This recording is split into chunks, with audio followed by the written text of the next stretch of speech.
जय हिंद। चलिए समझते हैं समास के बारे में। समास क्या है? समास के बारे में अगर हम बात करें तो समास का शाब्दिक अर्थ होता है, समास का शाब्दिक अर्थ होता है संक्षिप्त करना। संक्षिप्त करना, विभिन्न पदों का एक पद में सम्यक निपेक्ष समास कहलाता है। क्या कहलाता है? समास कहलाता है। अगर यहीं पे बात किया जाए कि समास कितने प्रकार के हैं, तो समास मुख्य रूप से 6 प्रकार के होते हैं। कितने प्रकार के? 6 प्रकार के होते हैं। अगर वहीं पे पूछा जाए यह कौन कौन से समास हैं, तो आप कहेंगे अव्ययी भाव समास, दूसरा तत्पुरुष समास, तीसरा है कर्मधारय, चौथा है बहुव्रीहि समास, पांचवा है द्विगु समास और छठवां है द्वंद्व समास। वहीं पे अगर बात किया जाए कि हम कैसे समझते हैं कि अव्ययी भाव समास कहाँ कहाँ आते हैं, तो अगर हम अव्ययी भाव समास के बारे में अगर बात करेंगे तो सबसे पहले अव्ययी भाव समास का परिभाषा देखेंगे। तो परिभाषा देखते हैं सबसे पहले अव्ययी भाव समास का। कहते हैं इस समास में पहला पद प्रधान होता है। इस समास में पहला पद प्रधान होता है तथा दूसरा पद अव्यय होता है। दूसरा पद कौन सा होता है? अव्यय होता है। पहला पद प्रधान होता है तथा दूसरा पद अव्यय होता है। क्या होता है? अव्यय होता है। जैसे अगर सामासिक पद की बात किया जाए, वही विग्रह की बात किया जाए, तो यथाशक्ति को अगर देखा जाए सामासिक विग्रह के रूप में इसे विभक्त किया जाए, अलग किया जाए, सामासिक विग्रह इसका किया जाए, तो यथाशक्ति जो शब्द होता है वह शब्द नहीं कहेंगे, इसको पद कहेंगे। क्या कहेंगे? पद कहेंगे। यथाशक्ति जो पद है उसको सामासिक विग्रह में कैसे कन्वर्ट किया जाता है, तो शक्ति के अनुसार। यथाशक्ति का होता है शक्ति के अनुसार। वहीं पे यथाक्रम का क्या होता है? यथाक्रम का क्रम के अनुसार। इसमें देखिए यह जो के है, यह देखिए दर्शाता है कि यह कौन सा समास है? अव्ययी भाव समास है। तो यथाशक्ति जो होती है, यथाशक्ति का शक्ति के अनुसार होता है और यथाक्रम का क्रम के अनुसार होता है। वहीं प्रतिदिन की बात किया जाए तो प्रतिदिन का सामासिक विग्रह क्या होगा? अगर यहीं पे बात किया जाए प्रतिदिन का सामासिक विग्रह किया जाए तो इसका सामासिक विग्रह होता है दिन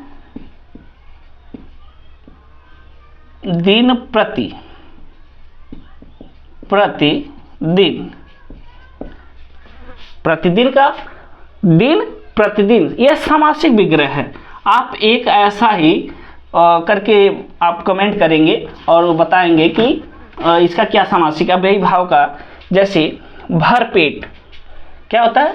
आप इसको करके बताएंगे, भर पेट का सामासिक विग्रह करके बताएंगे आप लोग। ठीक है। तो दूसरा वही देखते हैं तत्पुरुष समास के बारे में बात करते हैं। तत्पुरुष समास क्या है? तत्पुरुष समास अगर देखा जाए तो चलिए समझते हैं फिर तत्पुरुष समास के बारे में। तो इसमें कहता है तत्पुरुष समास, इस समास का दूसरा पद प्रधान होता है। इस समास का दूसरा पद प्रधान होता है। ये देखिए इस समास का दूसरा पद प्रधान होता है तथा विभक्ति चिन्ह लुप्त होता है। विभक्ति चिन्ह क्या होता है? लुप्त होता है। जैसे एग्जाम्पल के रूप में अगर समझा जाए तो हस्तलिखित क्या है? हस्तलिखित। अगर हस्तलिखित को विग्रह किया जाए, यह देखिए लिख देते हैं यह पद सामासिक पद और यहाँ लिखते हैं यह देखिए विग्रह। ठीक है। आप देखेंगे हस्तलिखित जो सामासिक पद है उसका सामासिक विग्रह क्या होगा? हाथ से लिखा हुआ। वही दूसरा है कष्ट साध्य, यानी कष्ट साध्य से अगर सामासिक विग्रह करेंगे आप तो देखेंगे कष्ट से साध्य, जो कष्ट से क्या है? साध्य है। यह कौन सा समास हुआ? आपका तत्पुरुष समास हुआ। वहीं पे कर्मधारय समास की अगर बात किया जाए कि कर्मधारय समास, पहले इसकी डिफिनेशन को समझते हैं।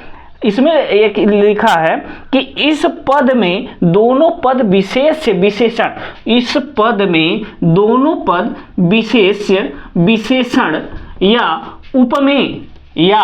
उपमेय में उपमान का संबंध होता है। उपमेय में उपमान का क्या होता है? संबंध होता है। जैसे नीलकमल कोई शब्द है, नीलकमल शब्द को अगर देखा जाए, बात किया जाए तो नीलकमल जो शब्द है उसका समासिक विग्रह किया जाए तो नीला है जो कमल, नीला है जो कमल, वह क्या कहलाता है? नीलकमल कहलाता है। वहीं पे अगर बात किया जाए महापुरुष की, तो महापुरुष का अगर समासिक विग्रह की बात किया जाए तो होता है महान है जो पुरुष, महान है जो पुरुष। तो यह देखिए आपका कौन सा रहा? कर्मधारय समास रहा। वहीं अगले की बात किया जाए तो अगला है, वही बात करेंगे बहुब्रीहि समास की। कौन से समास की? बहुब्रीहि समास की।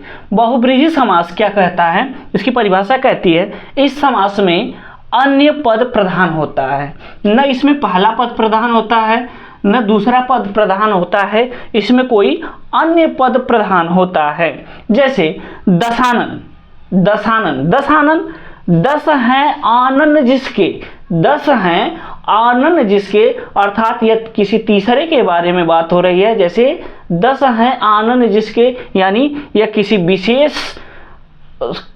विशेष को इंगित करता है। जैसे यह रावण, रावण को क्या कहते हैं? दशानन कहते हैं। उसी प्रकार चतुर्भुज, यानी चार हैं भुजाएं जिसकी, चार हैं भुजाएं जिसके, अर्थात कौन है? विष्णु जी हैं। वही है पंचानन है, कृपाणी है, चक्रपाणी है, आदि शब्द इसमें आते हैं। वहीं अगले की अगर बात किया जाए तो अगला शब्द होता है द्विगु समास। कौन सा समास? द्विगु समास होता है।